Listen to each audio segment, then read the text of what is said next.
Bonsoir à tous, bienvenue sur la chaîne toujours proche des populations. Ravi de vous retrouver pour votre journal. Excellente fête de la Toussaint. Voici les titres de ce premier jour du mois de novembre. Célébrée ce vendredi par les chrétiens catholiques du monde entier, la Toussaint est la fête de tous les saints, connus ou inconnus, honorés par l'Église. Nos reporters ont visité des paroisses du district autonome d'Abidjan. Leur compte rendu dans quelques instants. À l'international, le président du Botswana a reconnu la défaite de son parti aux élections législatives. Il a aussi félicité l'opposition pour sa victoire au scrutin. Merci pour votre fidélité. À l'instar du monde entier, les chrétiens catholiques de la Côte d'Ivoire célèbrent la fête de la Toussaint ce vendredi. Comme son nom l'indique, c'est la fête de tous les saints, connus ou inconnus, que l'Église honore. Notre reporter Georgette Ido Fofana s'est rendu dans quelques paroisses du district d'Abidjan pour voir l'ambiance qui y a prévalu. Voici donc son reportage. Paroisse Saint-Joseph et Poudabobo. Ce vendredi 1er novembre, les fidèles chrétiens sont sortis nombreux pour célébrer la fête de la Toussaint.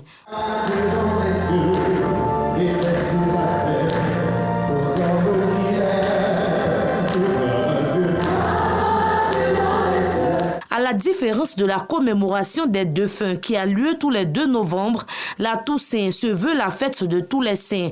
Elle honore les saints connus ou inconnus.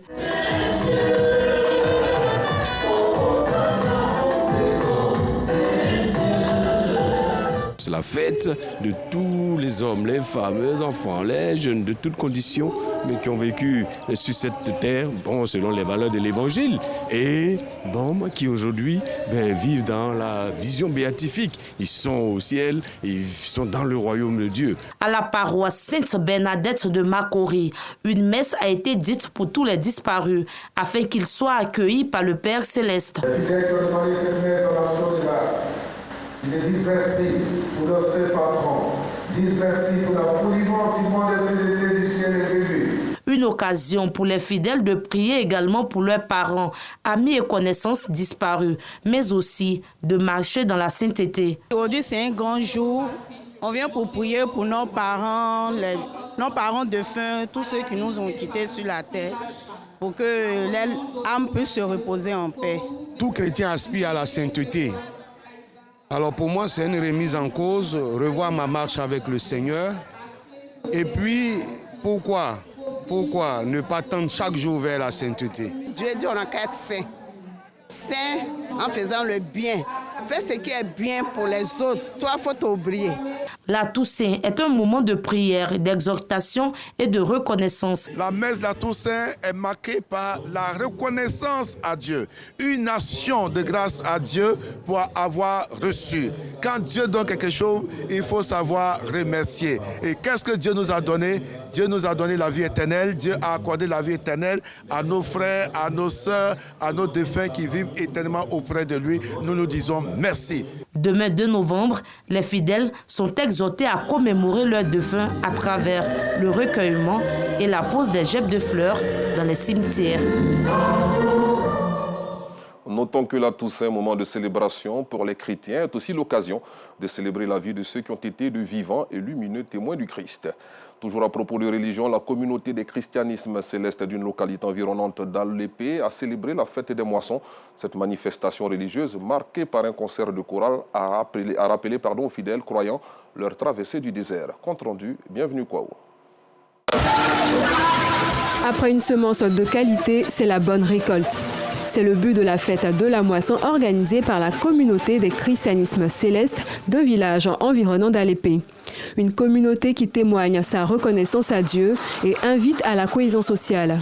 La vie n'est toujours pas rose. Quand nous obtenons des issues favorables à nos innovations et prières, c'est normal que nous remercions le Seigneur. C'est l'occasion pour nous de prier pour la paix en Côte d'Ivoire. Marqués par les grâces du Seigneur, les participants saluent l'initiative. Notre participation à ces cérémonies est la preuve matérielle que le dialogue interreligieux est une réalité. Nous saluons les organisateurs pour cette bonne initiative. C'est avec plaisir que nous vivons ces moments de reconnaissance de la grâce du Seigneur. Cette manifestation est à encourager. Cette 27e édition de la fête de la moisson a été meublée par un concert de chorale religieux. La fête des moissons rappelle aux fidèles croyants leur traversée du désert. Intéressons-nous à présent au business des pousse-pousse. Au port de pêche de Trècheville, de nombreux jeunes ne veulent pas s'adonner à la facilité. Charrette en main, ils gagnent leur vie à travers le déplacement des marchandises de clients. Une activité qui leur est rentable, nous disent nos reporters Abdoulaziz Daramé, Ziet Traoré et Laurence Kakra. Stéphane a abandonné les études en 2015. Il décide malgré tout de ne pas s'adonner à la facilité. Aujourd'hui, pousse-pousseur au port de pêche dans la commune de Trècheville, il gagne bien sa vie. Là, en fait, ça dépend. Des fois, là, si je veux gagner 8 000, je veux gagner 10 000. Des fois, bon, je veux gagner les 6 000, 7 000. Ça dépend de la cliente, quoi. Mais des fois aussi, là, les poissons, là, les poissons sont là. Voilà, quand je vais là. S'il y a poisson, on gagne. S'il y a poisson, là, on ne gagne pas. Tout comme Stéphane, Charles aussi exerce le même métier. Grâce à ce travail, il parvient à faire face à ses charges. Les chariots, nous, on gagne un peu, on gagne nos vies dedans. Les 200, 300. Dans la journée qu'on a, chariots, là, si on pousse, on peut gagner au moins 7 000 à 8 000. Voilà, ça, on se débrouille. Ça me permet aussi de gagner ma vie un peu, pour payer mes besoins, ce qui est bien de ça. Ibrahim Kaboré, autrefois pousse-pousseur, est aujourd'hui vendeur de poissons. Il invite les jeunes à suivre son exemple. Moi, je dis à mes jeunes frères que rien n'est facile dans la vie. Il faut se battre, il ne faut jamais se décourager. Parce que tout ce qu'on voit, il n'y a pas de bonheur sans souffrance.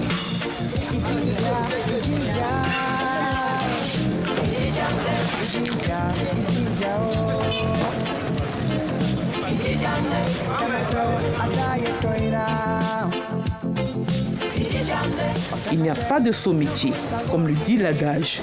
Pour gagner sa vie, il faut bien exercer un métier. Et ce qui le rend noble, c'est la passion.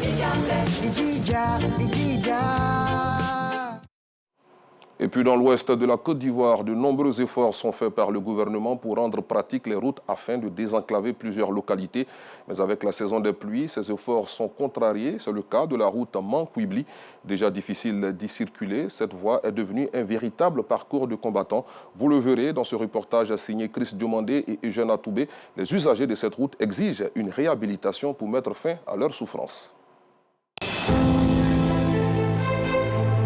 Mans et Kouibli, deux villes proches par la distance métrique qui les sépare, seulement 48 km, mais si lointaines l'une de l'autre au regard des difficultés pour y accéder.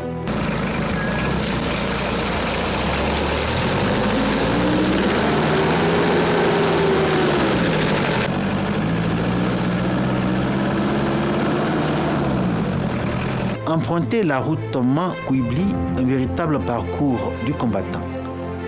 Véhicules de tout type, motocyclistes et tricycles, aucun de ces engins n'échappe aux difficultés et aux obstacles que cette route impose à ses usagers.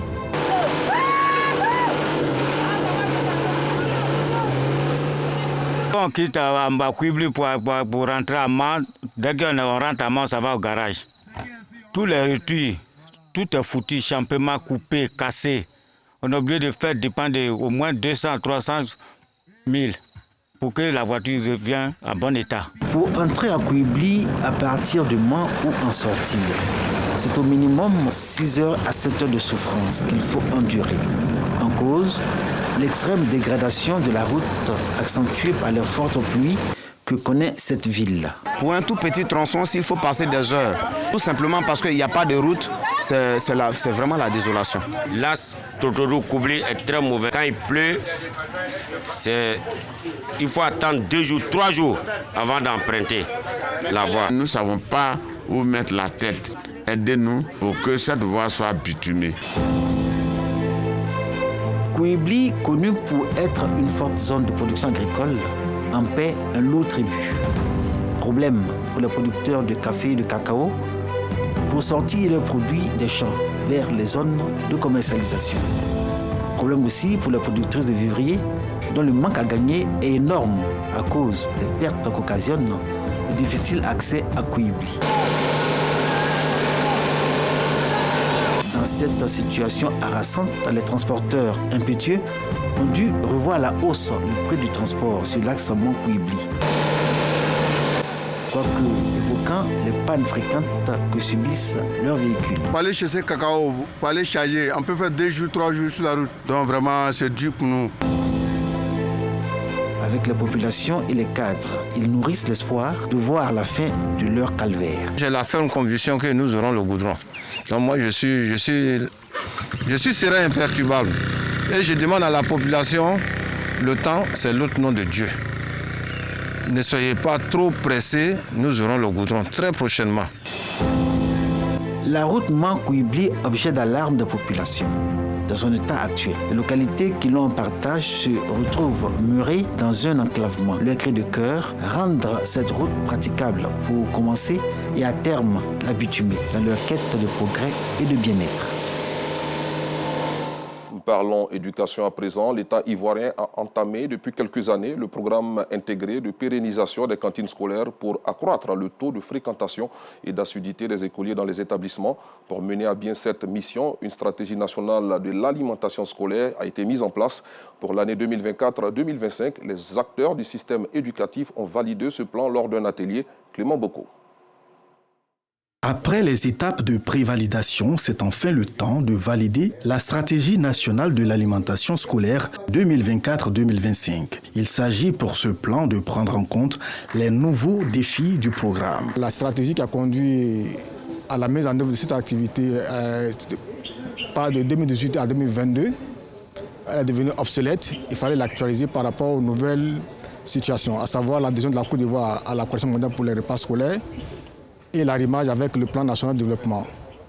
C'est pour cela que nous avons convié tous les acteurs majeurs à la réflexion d'aujourd'hui pour dégager de nouvelles pistes, pour nous orienter dans la performance du programme d'alimentation scolaire entre 2024 et 2025.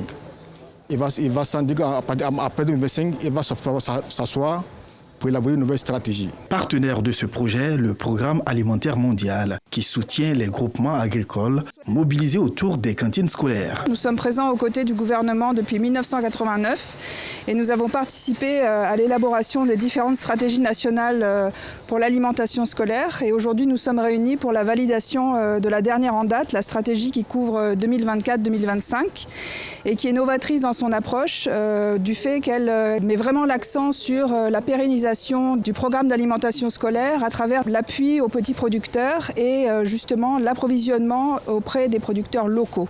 Tout en remerciant le PAM, Éloi Noël Kwasi, conseiller technique représentant le ministre de l'Éducation nationale et de l'alphabétisation, a réitéré l'engagement de l'État à relever les défis liés à l'alimentation scolaire qui sont nombreux et multiformes. Selon lui, la prise en compte de ces défis nécessite la mise en œuvre de stratégies innovantes et durables. Avec ces innovations, le gouvernement entend couvrir 80 jours d'approvisionnement.